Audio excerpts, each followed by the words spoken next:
Друзья, всем доброго утречка. Только посмотрите на это, у нас ночью был ураган. Я не спала всю ночь, наверное, здесь все громыхало. Только оливковое дерево выжило. Стоит себе. А то вон упало, все надо его подвязать, кстати. Какой-то звездец. Смотрите, как сломала палку металлическую. Как обычно, друзья, мое утро выглядит как-то так. Монтаж, завтрак. Сегодня на завтрак у меня сушеный батат. Батат хоть и называют сладким картофелем, к картофелю он вообще не имеет никакого отношения. Это очень полезный овощ. Там очень много клетчатки. В общем, это полезно для пищеварения, для всего кишечно-желудочного тракта, особенно для кишечника. В общем, батат – это суперфуд. Вчера, как вы знаете, у меня был день чревоугодия, и мне совсем не понравилось, мне было так тяжело. То есть практически 2 недели до этого я ела правильную еду, ела мало, а вчера обожралась, еще и пиво напилась. Короче, мне так было хреново, и я решила, что ну нафиг, больше я так не хочу. Буду продолжать свой ЗОЖ. Друзья, наконец-то это свершилось. Муж сейчас покосит траву. Надеюсь, не как в прошлый раз. Это выдают всем желающим у нас, вот наше коммунальное хозяйство. А это зачем? Это собирать траву. Ага. Грабли. Корейские грабли вот так выглядят.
Вот такое доброе утречко. Ребенок учится, папа косит траву. Ангелина нарисовала все-таки собачку вчера, свой щебаген. Друзья, только посмотрите, пока шел дождь 3 дня, огурцы стали настоящими огурцами, огромные. Так, нужно мужу за работу дать помидорку.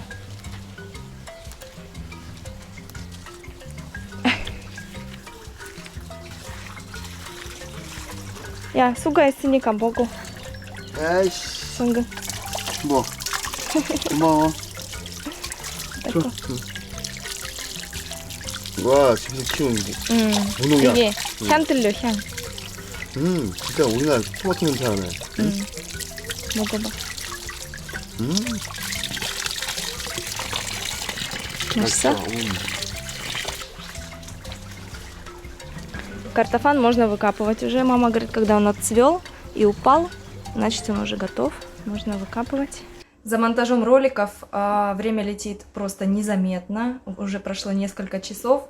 Сейчас я покормлю детей и пойду, наверное, погуляю на речку. Да, друзья, неделя влогов — это скучно. Это обычные наши будни. Я вообще не понимаю, кому это может быть интересно, но вы просили, я снимаю вот все как есть. У нас не каждый день праздник. У нас все каждый день похож на предыдущий день сурка, можно сказать.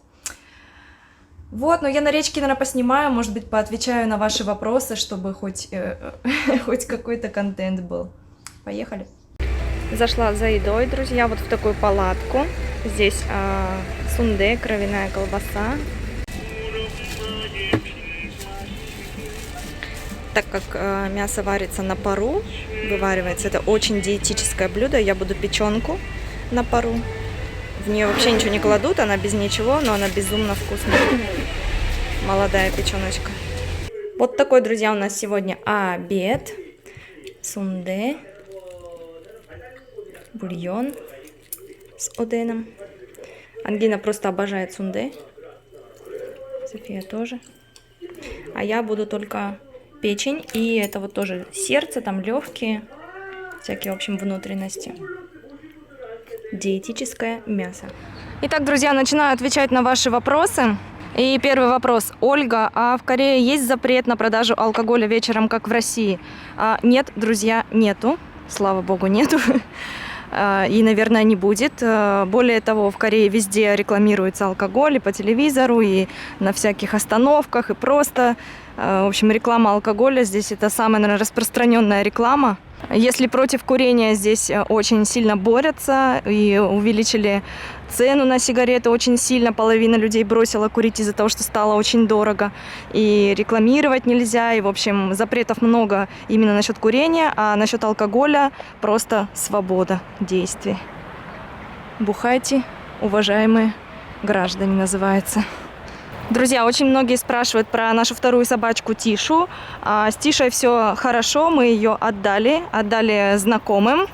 Маша отвезла ее. В общем, Тиша требовала очень много внимания, она очень зависима от внимания, но ей никто его не уделял, она мучилась, страдала. В общем, она собака молодая еще.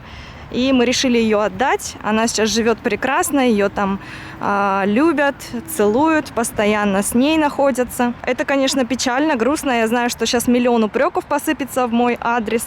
И да, я не горжусь тем, как я могу поступить с животными, просто вот так отдать. Ну вот как-то так. Все мы люди не без изъяна, это вот мой такой изъян. И, в общем, все, кто напишет сейчас гневные комментарии, я с вами абсолютно согласна. Нет мне прощения. Нет мне прощения, но для меня главное, чтобы собаки были пристроены, чтобы у них была забота, чем они будут мучиться без внимания. Вы скажете, зачем вы вообще брали эту собаку? Друзья, когда мы ее брали, у меня не было ютуба, у меня была куча огромная свободного времени, но сейчас я просто вообще ничего не успеваю. Поэтому вот так случилось, как случилось. Мне присылают фотографии, присылают видео. В общем, Тишка сейчас очень-очень счастлива. Вы спросите, почему именно Тишу отдали, а не Евку, не вторую, не беленькую собачку? Потому что беленькой собачки внимания она вообще как бы не требует к себе. Она независима, она как кошка.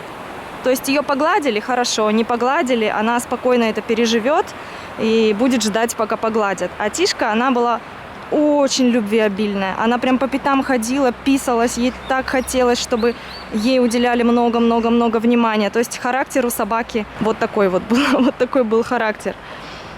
Евка прекрасно живет и счастлива, ее лишь бы не трогали. Вот она прям полноценный член нашей семьи. У нее характер такой же, как у нас у всех. Главное, чтобы меня не трогали лишний раз.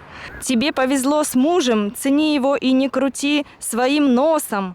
Видно, что он тебя любит, но ты к нему равнодушна. Мозг у тебя детский. Согласна, друзья. Согласна, мозг у меня детский.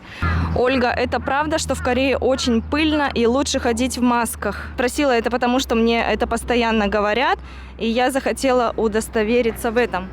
Бывают, друзья, такие периоды. Зимой бывает пыльный воздух, и он летит как с Китая, вот эта пыль промышленная, так и корейской своей хватает. Но в последнее время из-за короны, я так думаю, предприятия некоторые работают в полсилы, и воздух стал просто потрясающе чистым у нас. В последнее время я вообще не помню, когда был грязный воздух. Очень многие, конечно, пишут, что никаких пайков они не получали, что ни в России, ни в других странах СНГ ничего не дают. Спрашиваете, откуда я вообще взяла, что во всех странах выдают. Взяла я оттуда, что я смотрю разных блогеров и от Америки до Европы и России снимали такое видео, как они открывают коробки с вот этим продовольствием. Оттуда и беру, как бы я, конечно, не в курсе, кому там что и как дают. Просто я так же, как и вы, смотрю блогеров. Вот, очень печально, что не выдают, конечно, должны и обязаны. В Корее не только продуктами помогают, было очень много выплат всяких разных, и даже иностранцам по $200 выдали.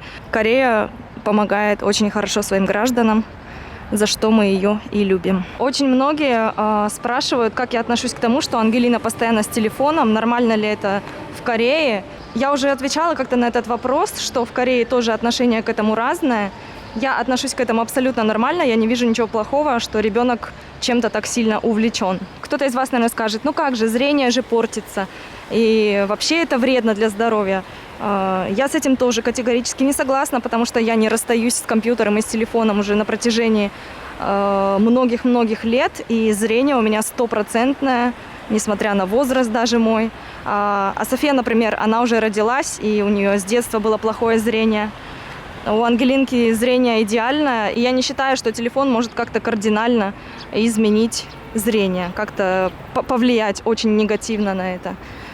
Сейчас современные экраны, они практически безвредные. Вообще, что касается вреда здоровью, например, София в ее возрасте ходила на гимнастику, и это было, поверьте, намного травматичнее и намного вреднее для здоровья, чем рубиться в телефон. Это были нагрузки, это были бесполезная какая-то трата времени, непонятно на что, потому что в жизни потом ей это нифига не пригодилось.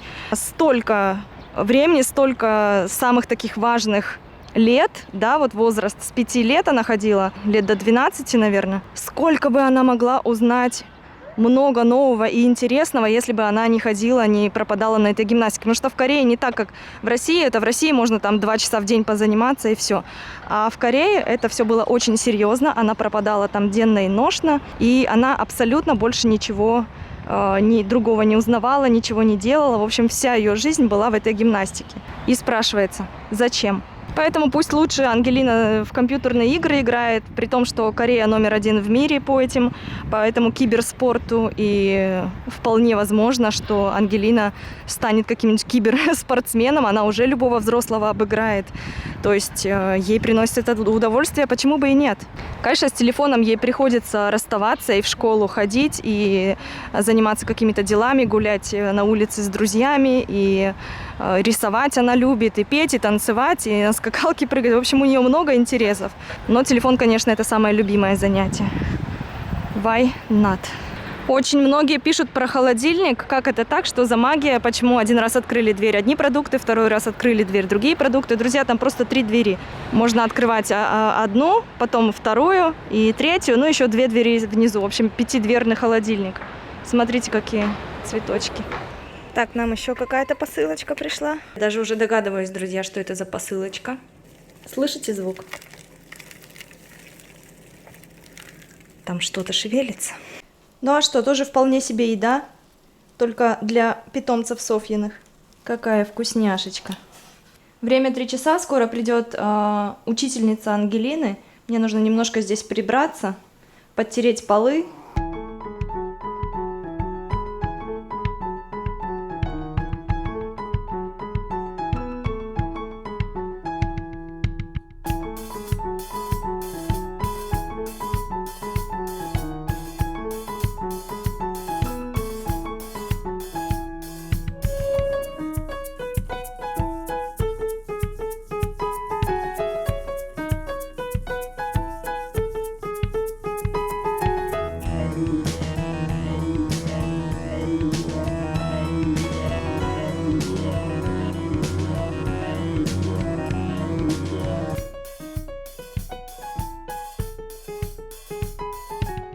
Все, друзья, порядок навела немножко слегка. Ждем учительницу. Друзья, видите, у меня градусник тут лежит. Вообще-то у меня 3-й день уже держится очень высокая температура и болит в груди. Я думала, что у меня корона. Пошла в больницу. Мне выписали кучу лекарств. В общем, я сейчас их пью. Сказали, если не пройдет, то нужно будет сделать тест на корону. Что вы там делаете? Вуалагу. Кобуги? Прогулка для черепашки.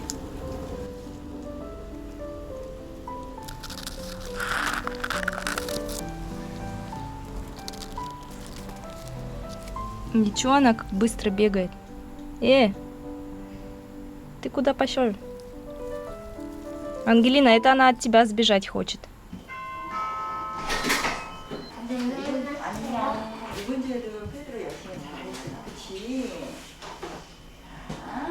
Все, друзья, учительница ушла. У Ангелины со сложением все хорошо, а с вычитанием не очень. Пеги орево? Пеги 그거 Правильно, Ангелина, должно только прибавляться. Кому надо, чтобы убавлялось? 엄마 그 백이 그 자동차가 2개 있었는데 1개 없어져서 1개 남은 거야. 그래? 와, 똑똑하네. 근데 똑똑하네. 근데 난 빼기 같은 건 잘 못해.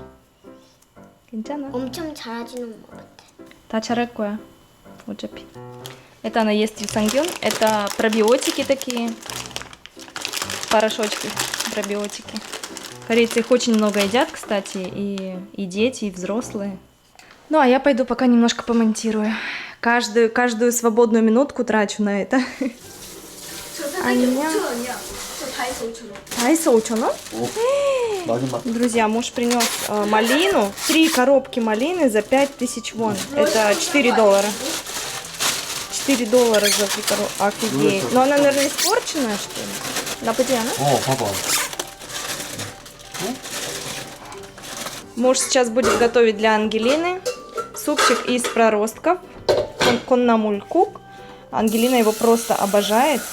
Но только папин. Больше ничей не ест. Даже в ресторане не ест. Холодную воду кладем. Проростки. После того, друзья, как проростки ваши закипели, их нужно варить примерно 10 минут. Это, друзья, эссенция из анчоусов. Если вот такую бутылочку увидите у себя в магазине, знаете, что это эссенция из анчоусов. Добавил ее, добавил соли. 이거 뭐야? 다시다. Тащида – это вкусовая добавка. 여기다 뭐에 묻는 양념이 이 끝이고 또 끓여. 다음에 놔두고. 마늘.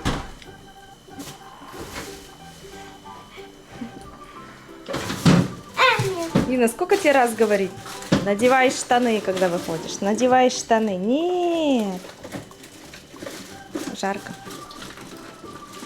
Может, ты уберешь здесь? Смотрите, что натворила. 파 없어 집에? Пан, обсальколь.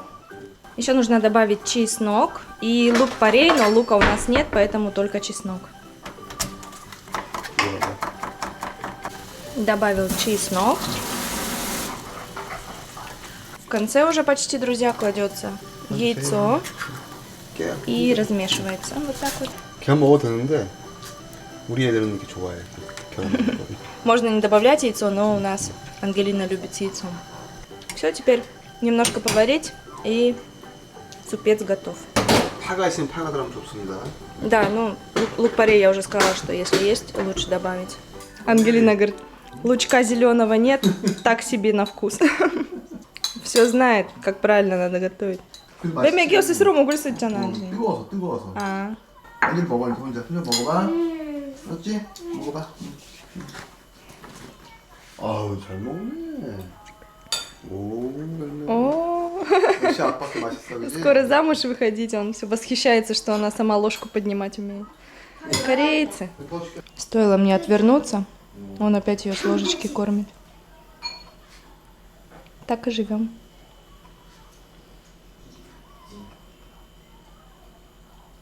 Соня пришла с танцев недавно и такая, я поела вьетнамскую лапшу, не хочу кушать. Потом увидела папин супчик и сидит и минает за обе щеки. Друзья, этот влог, наверное, получился самым скучным за всю неделю влогов, но я действительно чувствую себя не очень хорошо, температура, болит голова, еще и погода испортила нам все планы, мы собирались на море, как вы знаете, но каждый день льет дождь, какой-то ураган вообще образовался непонятный. В общем, я не знаю, буду ли я снимать завтра влог последний, это будет зависеть от моего состояния, от моего настроения. Я вас всех обнимаю, не болейте, будьте здоровыми, до новых встреч, пока-пока.